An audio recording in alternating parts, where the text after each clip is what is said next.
সুখ বলতে কি বোঝায় আমি জানি না, তবে যখন চলন্ত ট্রেন থেকে এক কাপ কফি হাতে সূর্য উদয় দেখি, তখন মনে হয় সব পেয়ে গেছি, আর কিছু পাওয়ার নেই আমার। এই প্রকৃতিকে যখন দেখি, যখন ট্রেনটা ছুটছে দেখি, কি ভালো লাগে। মনে হয় আর কি পাওয়ার আছে। এই তো, এইটাই তো জীবন। হ্যাঁ, এর জন্য পয়সা লাগে, সেইটুকু পয়সা ইনকাম আর বাড়ি গাড়ির দরকার পড়ে না, এইটুকু পেলেই যথেষ্ট। এইটুকু যদি পেয়ে যাই আমরা জীবনে,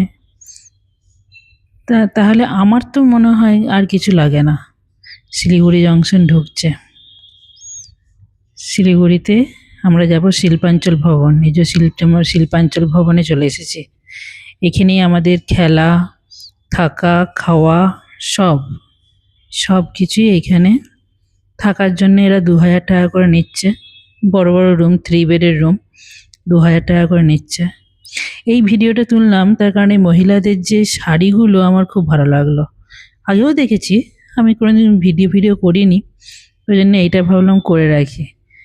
এত সুন্দর দাবার ডিজাইনের শাড়িগুলো, মানে কাস্টমাইজড করা মনে হয়, আমার জানা নেই ঠিকঠাক কি, জিজ্ঞাসা করে দেখলে হতো। আমি জিজ্ঞাসা করিনি, তবে ভালো লাগলো শাড়িগুলো। আর এই যে একটু প্রোগ্রাম হচ্ছিল, ভালো প্রোগ্রাম হচ্ছিল, মানে নাচটা ভালো হচ্ছিল, আমি ওই জন্য একটু ভিডিও করে নিলাম। কিন্তু গানটা দিলে আরও ভালো হতো, গানটা দিতে পারলাম না কারণ মানে কপিরাইট হয়ে যাবে। আর এই যে আমাদের ট্রফি, ফার্স্ট রানার আপ আর চ্যাম্পিয়নদের ট্রফি। আমি ভাবছিলাম যে পাবে সে কি করে বাড়ি নিয়ে যাবে এত বড় ট্রফিটা। দিয়ে খেলা শুরু হয়ে গেল।